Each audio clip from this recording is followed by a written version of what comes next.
माझा इडो बघ जा, ढकलून पुढे देत जाऊ नका. बघ जा की आईचा इडो. मी आमच्या आजीची कहाणी सांगणार या. एक असतं मांजर, एक असतं उंदीर. आणि मांजर उंदराच्या महागा लागलेलं असते खाण्यासाठी. आणि ते त्याच्या बोळामध्ये घुसायला बघते तर तरी मांजर पळती त्याच्या मागं. पण आता रोजचीच कहाणी आहे ना ती. बाहेर निघले ती मांजर तिच्या मागं पळती खाण्यासाठी.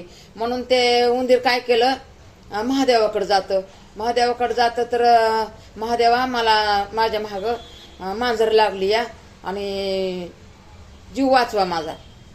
तर बरं म्हणतंय, वाचवतं की. तर मग या उंदरालाच मांजर बनवते देव. तर मग हे मांजर कसं खाईन ह्याला मांजराला नाही.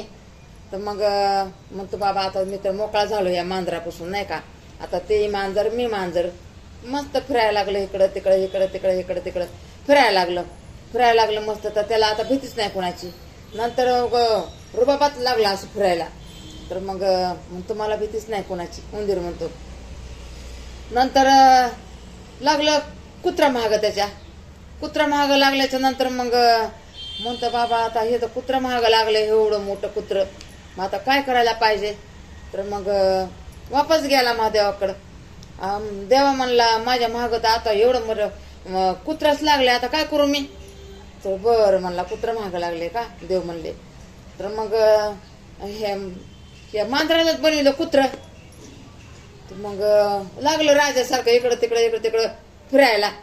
आता म्हणला मी कुत्रं बनलोय, आता कुत्र्याच्या मागं कशाला लागल. तर मग राजासारखं मस्त इकडं तिकडं फिरायला लागलं. ह्या गलीत त्या गलीत लागलं फिरायला. तर मग रुबाबात म्हणतो आता कोण मला आता बघणार आहे. तर मग तिथून पुढं नंतर चाललं रानावानात जंगलमध्ये फिरायला लागलं कुत्रं. आता मला कोण लागलं विचारायला. जंगलमध्ये भेटला एक वाघ भेटला. तर मग वाघाला बघून हे कुत्रं लागलं की घाबरायला. वाघ म्हणतो आला बाबा मला शिकार आता. तर मग तिथून आलं पळत. आता म्हणला देवा आता तर माझ्या मोठा वाघच मागं लागलाय, आता काय करू. बरं म्हणलं वाघ मागं लागलाय का, बरं ठीक आहे म्हणले देव म्हणले. त्या कुत्र्यालाच बनवलं वाघ. अरे बापरे. मग वाघाला कशाला खाईन. मग तो डरकाळ्या फोडतच लागला रानावनात आणि डोंगरांनी फिरायला, जंगलमध्ये फिरायला लागलं. आता मी तो जंगलचा राजा झालो, आता माझ्या मागं कोण लागणार आहे. झालं का. मग म्हणलं आता मला कोणाचीच भीती नाही, आता मी तर मोकळा झालो. मी तर वाघ म्हणल्याच्या नंतर माझ्या मागं कोण लागणार आहे. मी तर आता राजा बनलो या जंगलचा. मग लागला की मग मोकळा फिरायला. आता माझा मालक कुणीच नाही. मग त्याला वाटलं आता माझा मालक ज्याने मला बचवत राहिलाय तेच माझा मालक आहे.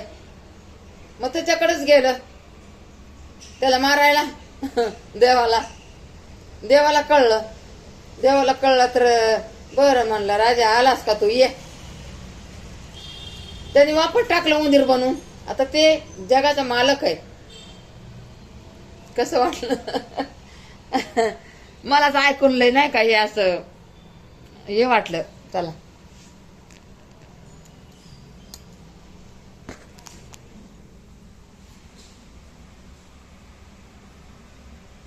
असं असते बघा. नवीन जीवन दिलं ना सांभाळून राहावं लागतं या. पण कशाचं डरकाळ्या फोडत चालायचं.